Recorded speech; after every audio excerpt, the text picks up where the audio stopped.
শরীফ ওসমান হাদী এই স্টুডিওতে বসে অসংখ্য প্রোগ্রাম করেছেন, কথা বলেছেন এবং জুলাই গণঅভ্যুত্থানের প্রেক্ষাপটে আপনাদের একজন একেবারে সক্রিয় কাছের আন্দোলনের সারথি। আপনি এবারকের থেকে ফিরেছেন আমরা যতটুকু জানি। আপনার মাধ্যমে তার পরিবার এবং হাসপাতাল থেকে কোনো ধরনের আপডেট আছে কিনা তার সম্পর্কে? ধন্যবাদ আপনাকে এবং বিজ্ঞ সমালোচক এবং যারা দেখছেন তাদেরকে শুভেচ্ছা। যে আজকে তো একটা খুবই ন্যক্কারজনক ঘটনা ঘটলো এবং আমি একটু আগেই ফিরলাম। সেখানকার যারা দায়িত্বরত ডাক্তাররা আছেন তারা আমাদেরকে একটা ব্রিফ করেছেন। তো এখন মানে ওনার অবস্থা বেশ ক্রিটিক্যাল, বেশ আশঙ্কাজনক এবং লাইফ সাপোর্টে আছেন।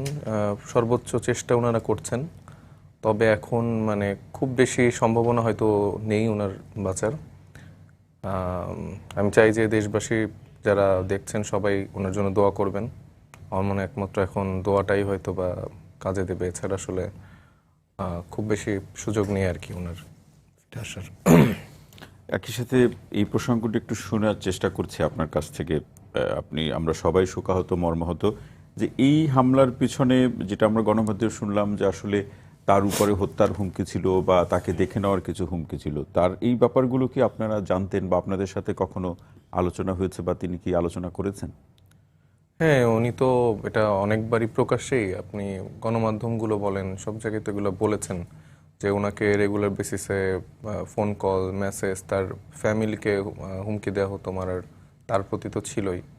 এবং কয়েকদিন আগেই একটা সময় টিভিতে একটা আমি দেখলাম, তার ইন্টারভিউ দেখলাম, সেখানে উনি বলেছেন। তো এইটা তো আছে, এটা আসলে ধরেন এটা ইনক্লুডিং মানে আমি বা আমরা যারা আছি আমাদের রেগুলার বেসিসে কিন্তু অনেক রকম হুমকি ধামকি, ফোন কলস এগুলো আসছে। এবং জুলাই গণঅভ্যুত্থানের পরবর্তী সময়ে আসলে আপনি দেখবেন যে তরুণ যারাই ফেস হিসেবে আছে না কারণ তাদের সবাইকেই মোটামুটি টার্গেট করে রাখা হয়েছে। এবং অনেকবারই কিন্তু অনেক জায়গায় আমাদের উপরে হামলা, তারপর আমাদের অফিসের সামনে রেগুলার বেসিসে ককটেল বিস্ফোরণ হয়। এবং গোপালগঞ্জের ইনসিডেন্ট আপনার মনে আছে হয়তো। তো এই আওয়ামী লীগের যেসব সন্ত্রাসী বাহিনী যারা আছে এবং দেশেও এখনো যারা রয়ে গেছে, তার উপরে 1300-র উপরে অস্ত্র এখনো কিন্তু ফেরত নিতে পারেনি, এগুলো এখনো মানে লুট করেই তারা রেখেছে। তো এই জায়গাগুলো তো একটা বড় ব্যর্থতা সরকারের, এবং সরকার এগুলো কিন্তু জানা সত্ত্বেও আমাদের নিরাপত্তার ক্ষেত্রে তাদের কোনো ভূমিকা নেই। আমাদের জন্য আলাদা কোনো ভাবে, অবশ্য আমরা কেউ চাইও নি যে আমাদেরকে আলাদা করে কোনো নিরাপত্তা দিন। তো আমরা চেয়েছি যে বাংলাদেশের রাজনৈতিক পরিমণ্ডলে রাজনৈতিক দলগুলোর মধ্যে সুস্থ চর্চার মাধ্যমে যে পরিমণ্ডলটা তৈরি হবে এবং আমাদের সরকার দায়িত্বশীলভাবে আমাদের ল এনফোর্সমেন্ট যেই ডিপার্টমেন্ট আছে তাদেরকে যেভাবে প্রয়োগ করবে, তাতে আমরা এক্সপেক্ট করেছিলাম হয়তো এই 1.5 বছরে একটা সুন্দর পরিবেশে আমরা আসতে পারবো। কিন্তু আমরা দেখতে পাচ্ছি তফসিল ঘোষণা হওয়ার আগেই জামাত ইসলামী, বিএনপি বা এরকম রাজনৈতিক দলগুলো অস্ত্রের মহড়া, তাদের মধ্যে অন্তর্কন্দল, তাদের মধ্যে অনেক রকম বিভাজনের জায়গা আমরা দেখতে পাচ্ছি। এবং এটার সুযোগটা কিন্তু আমরা যে এই শক্তির কথা বারবার বলছি, যারা আসলে চায় না একটি সুষ্ঠু সুন্দর নির্বাচন হোক বা সুন্দর পরিবেশ বাংলাদেশে বিরাজ করে, তারা সেই সুযোগটা নেওয়ার চেষ্টা করছে। এটা আমাদের নিজেদের বিভাজন হওয়ার ফলে যেই বড় রাজনৈতিক দল দুটি আছে, বিএনপি এবং জামাত, তাদের নিজেদের অন্তর্কন্দল এবং ক্ষমতায় আসার যে একটা খুব মানে লোভের একটা জায়গা, এই জায়গাটার জন্য হয়েছে। এবং দিন শেষে তরুণরাই বা যারা আসলে জুলাই গণঅভ্যুত্থানের সামনের থেকে লড়াই করেছে, এরাই সাফারার হবে, আমরাই মারা যাব। আমাদের রাজনৈতিক দলের যারা নেতারা আছেন তারা সুন্দর মতো সংসদে যাবে, বসবে, প্রধানমন্ত্রী হবে, তাদের আসলে কিছু যায় আসবে না। এবং আমি মনে হয় না তাদের আসলে সেরকম সাফারও করতে হবে।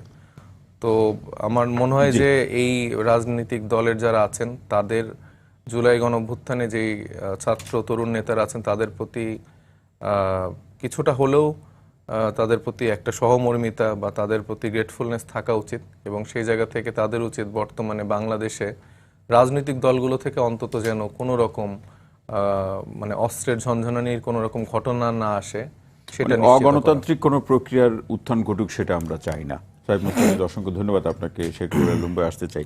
সাহেব মুস্তাফিজ যেটি বলছিলেন যে ক্ষমতার বড় দলগুলোর মধ্যে ক্ষমতা কেন্দ্রিক দ্বন্দ্ব, সেটি একটি প্রসঙ্গ। আবার সোহরাব ভাই বলছিলেন যে সরকার এবং আইন শৃঙ্খলা বাহিনী, চট্টগ্রাম 1 আসনের প্রার্থীর উপরে যে হামলা হয়েছে, আরও 2-1টি আসনে জায়গাতে যে নেতাকর্মীদের মধ্যে সংঘাত সহিংসতার প্রসঙ্গ হচ্ছে, সেক্ষেত্রে যথাযথ ব্যবস্থা গ্রহণ করলে এই অবস্থা হয়তো ঘটতো না।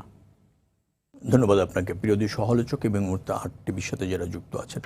না, মুস্তাফিজ যেভাবে বলতে চাইলেন আমি সেভাবে একমত না। দুই দলের মধ্যে ক্ষমতার এই দ্বন্দ্বই এই টার্গেট কিলিংয়ের কে সহায়ক হয় এরকম তো বিষয় না, এরকমভাবে ভাবা যাবে না। তবে হ্যাঁ, জাতীয় ঐক্য যদি থাকে, জাতীয় ঐক্যমত থাকলে পতিত ফ্যাসিবাদী শক্তি বাংলাদেশের যে টার্গেট কিলিং, যে অস্থিরতা, অথবা ধরেন কোনো প্রার্থী অথবা গণ অভ্যুত্থানের কোনো প্রতিষ্ঠিত নেতা, তাকে এভাবে হত্যা করার দুঃসাহস কম দেখাতো। কারণ একটা জাতীয় ঐক্য যদি এমনভাবে হতো যে পতিত শক্তি কোনোভাবে আমাদের জন্য হুমকি হতে পারবে না, অথবা ধরেন আমাদের চ্যালেঞ্জ করতে পারবে না, অথবা গুপ্ত বলেন সুপ্ত বলেন কোনো ধরনের শক্তি প্রদর্শন করতে পারবে না, এই ধরনের একটা ঐক্য থাকলে ভালো। যেমন বললেন ক্ষমতায় যাওয়ার লোভ বড় দুই দলের মধ্যে আছে, এটা লোভ নয়, এটা দায়িত্ব। জনগণ তো কাউকে না কাউকে নির্বাচিত করবে ক্ষমতায়, এবং ক্ষমতায় যাওয়ার জন্য নিশ্চয়ই এনসিপিও একটা ভালো মেসেজ নিয়ে জনগণের কাছে রাজনৈতিক দল হিসেবে এসেছে। তারাও বাংলাদেশের রাজনীতি পরিবর্তন করতে চায় এবং জনগণের ম্যান্ডেট দিয়ে ক্ষমতায় গিয়ে তারাও তো জনস্বার্থে কাজ করতে চায়। তো এই প্রতিযোগিতা থাকবে। সমস্যাটা যেখানে হয়েছে সেটা আমার কাছে মনে হয়েছে এটা পরিকল্পিত একটা টার্গেট কিলিং। সেটা হচ্ছে যে বাংলাদেশের এই গণঅভ্যুত্থানে যারা ক্ষতি, যে ফ্যাসিবাদী শক্তির পতন হয়েছে, অথবা বাংলাদেশের স্বাধীনতা সার্বভৌমত্বকে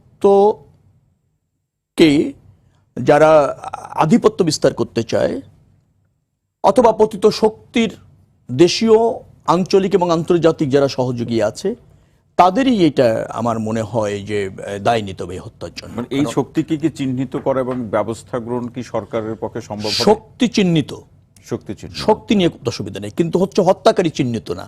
হত্যাকারী এখনো গ্রেপ্তার হয়নি, হত্যাকারীকে চিহ্নিত করা দরকার।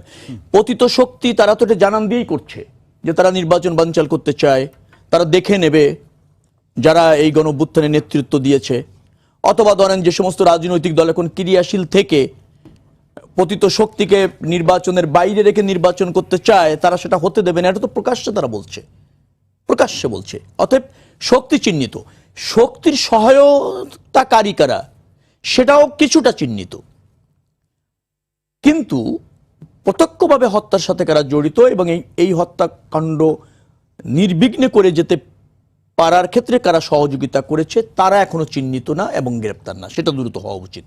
আমি যতটুকু দেখলাম যে হাদি বেশ মুমূর্ষু অবস্থায় আছেন এবং খুব প্রতিবাদী কণ্ঠ ছিলেন। ঢাকা মেডিকেলের চিকিৎসকরা যারা তার অপারেশন করেছেন তারা একই কথা বলেছেন যে তিনি খুব ভালো অবস্থানে নেই।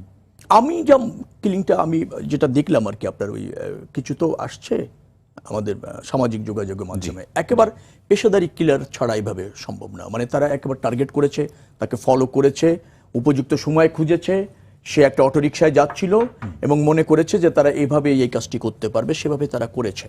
অর্থাৎ এটা কোনো ইনসিডেন্ট না, অথবা কোনো প্রতিদ্বন্দ্বী দল অথবা প্রার্থীর এভাবে না। এটা একেবারে তারা তাকে অনুসরণ করেছে এবং নির্বিঘ্নে হত্যাকাণ্ড ঘটিয়ে চলে যেতে পেরেছে। আমার একটা জায়গায় একটু আস্থা আছে, সেটা হচ্ছে আমাদের আইন শৃঙ্খলা রক্ষাকারী বাহিনী। আপনি যদি বিগত দিন বলেন, অনেকগুলি এরকম হত্যা যেটা প্রথমে বুঝতেই পারা যায়নি কারা কোর্টে পালিয়ে গিয়েছে, কিন্তু সেটা তারা চিহ্নিত করেছে এবং গ্রেপ্তার করতে সক্ষম হয়েছে। এই হত্যাটিও আমাদের আইন শৃঙ্খলা রক্ষাকারী বাহিনী আমি নিশ্চিত তারা চিহ্নিত করতে পারবে এবং গ্রেপ্তার করতে পারবে। ক্ষতি যেটা হয়েছে সেটা হচ্ছে আমরা একজন রাজনীতিবিদের জীবন ঝুঁকিতে চলে গিয়েছে। আমি জানি না আমরা তাকে ফিরে পাবো কিনা। কায় মনোবাক্যে তার মানে আরোগ্য চাই, আমরা দোয়া করি, আরোগ্য চাই।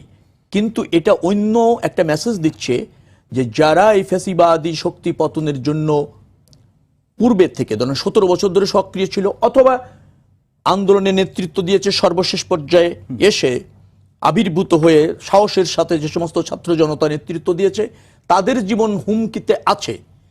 তাকে রাষ্ট্র কতটুকু প্রোটেক্ট করতে পারবে সেই জায়গায় মনোযোগী হওয়ার প্রয়োজন আছে এবং সন্দেহের উদ্বেগ তৈরি হয়েছে, উদ্বিগ্নতা তৈরি হয়েছে, প্রয়োজনীয় ব্যবস্থা গ্রহণ করা প্রয়োজন। শেখ রবিউল আলম, অসংখ্য ধন্যবাদ।